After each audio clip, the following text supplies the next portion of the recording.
Section 11 on traffic. Very few changes from our two prior MOUs that were sent to you, for which I don't think we ever got any comments on. So I assume, I don't know if you're okay or not. We did, Louis. I mean, when I send over those documents to Jeanette, she sends them to you. Do you not read them? So the traffic was real simple. We read everything. Okay. Yeah. So again, I mean, the no parking signs, if no parking signs are posted, you know, on all the properties, that's fine. It's not really a place that you can park, although people have parked in front of the driveway before and pulled actually into the driveway and blocked the driveway. We asked the lady to leave.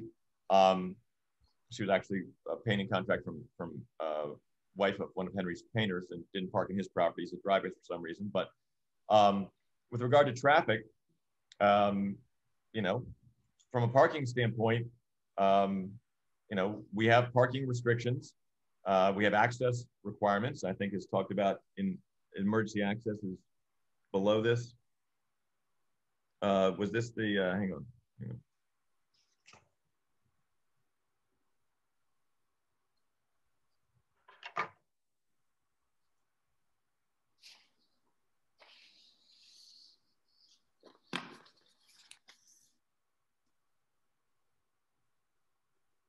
So I don't even know what this, I don't even know, to reduce possible congestion.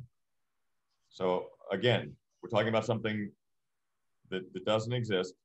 To reduce possible congestion from visitors to the facility, including guests of residents, delivery emergency vehicles, and contractors, the corporation will discuss provisions. I don't, what are we discussing? What are the provisions other than the no parking sign?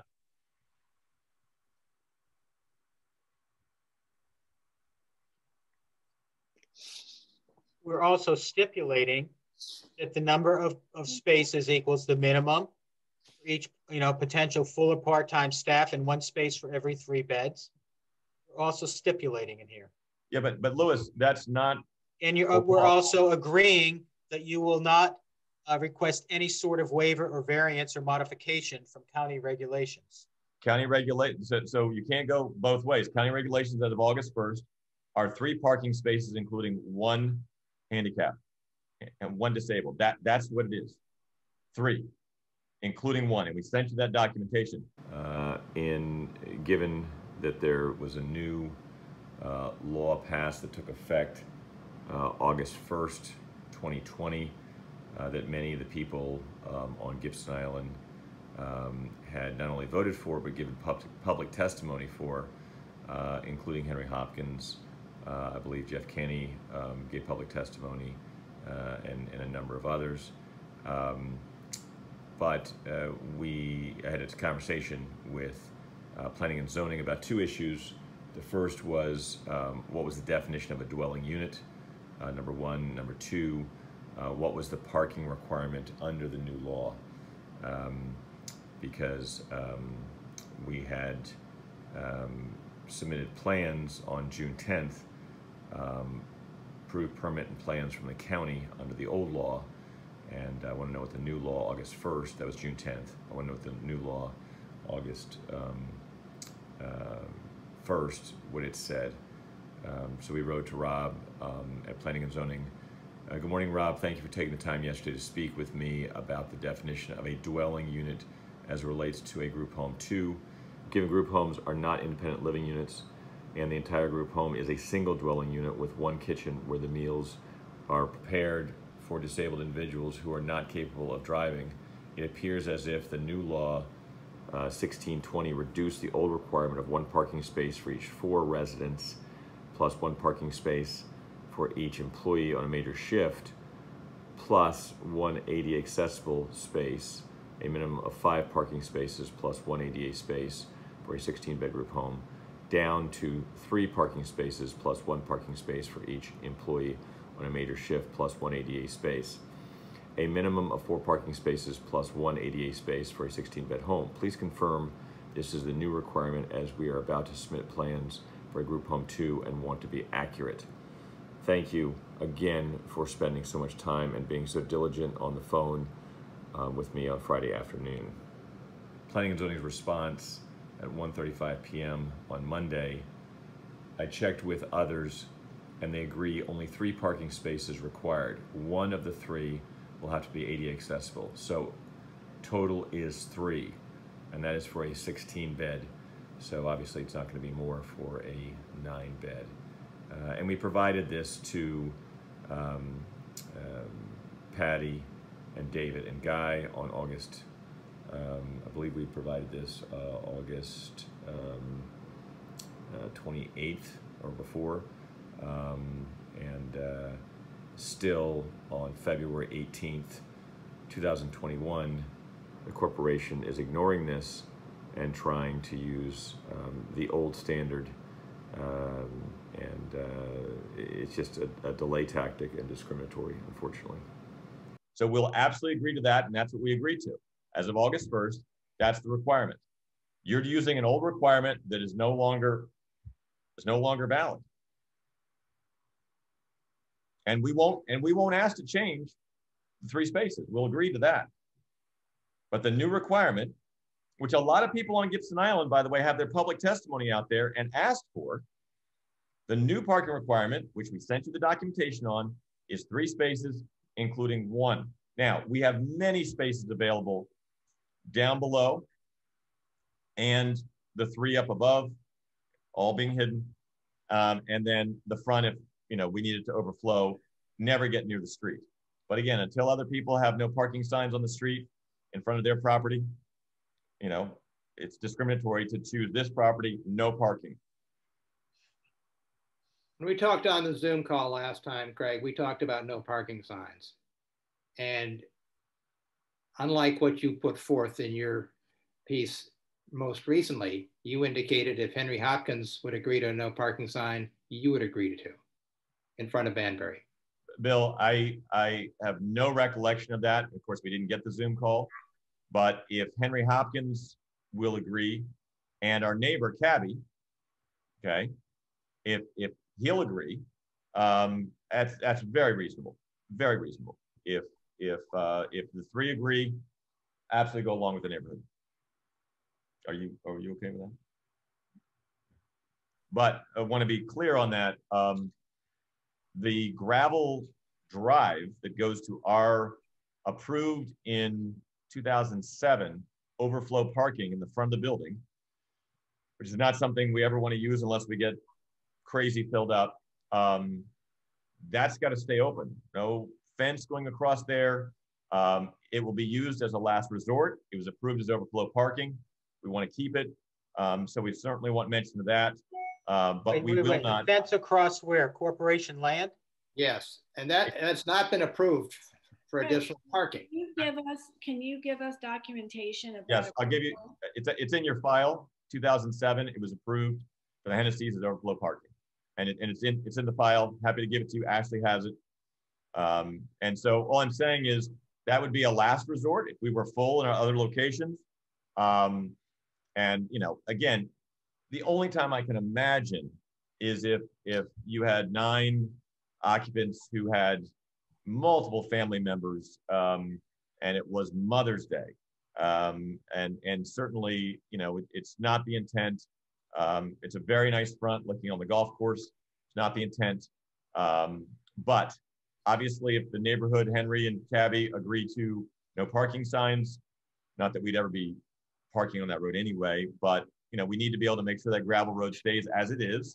If the corporation wants to do something else, we can pull some cars in there because it was, again, approved as overflow parking when the Hennessy's, built their house. And I'll get you the. If you have that, then I'd like to see that because I've never seen that. Thank you. This is the landscape plan for 1753 Banbury. This was the plan that was submitted. These were the plans, the red approvals on December 22nd, 07. Copies of those. The plan mysteriously disappeared after Bill protested there was no approval, but luckily I had copied them, Ashley copied them beforehand. The original plans were drawn 6/27/07, revised 7707. Again, this is on the plan 627. So there was 7707. So there was this plan in the file. There are two there that are not stamped. There was one stamped full size.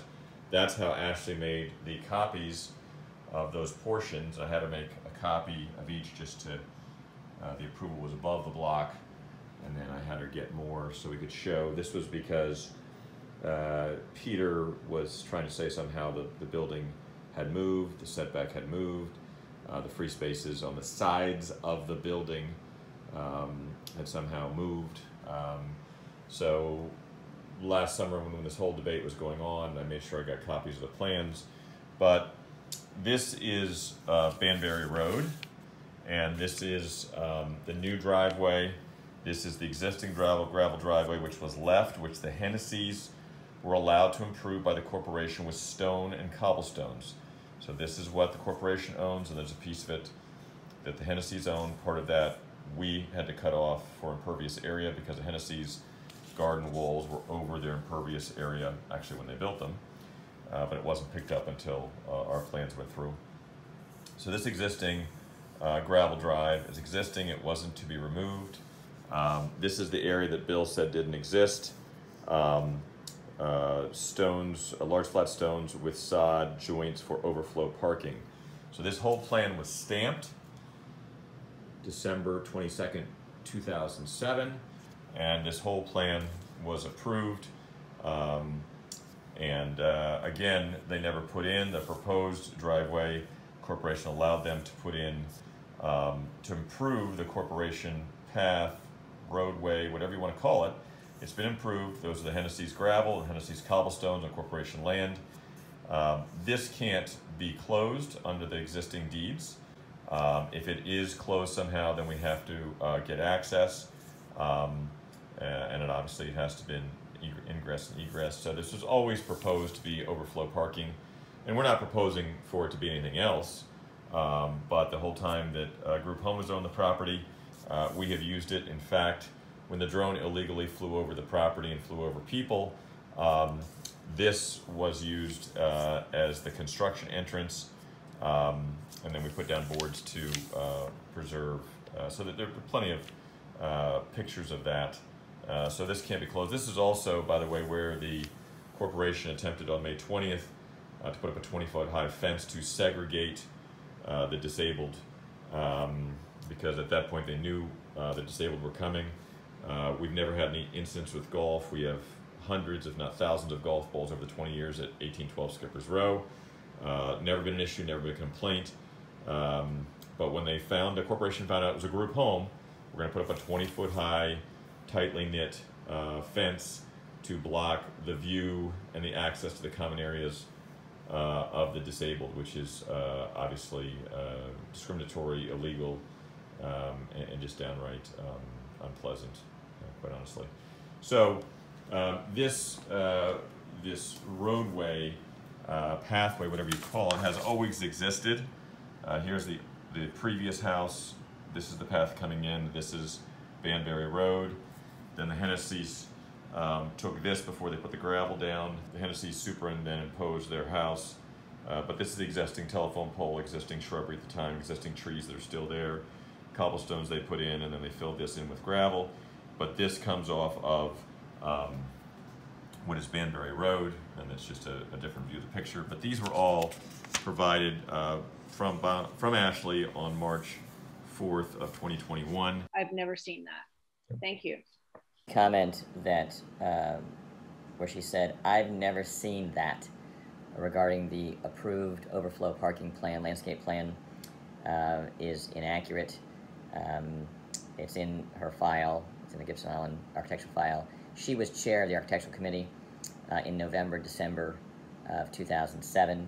She corresponded with the Hennessy's. She received these plans from the Hennessy's architect. So again, her stating that she has never seen that is not accurate.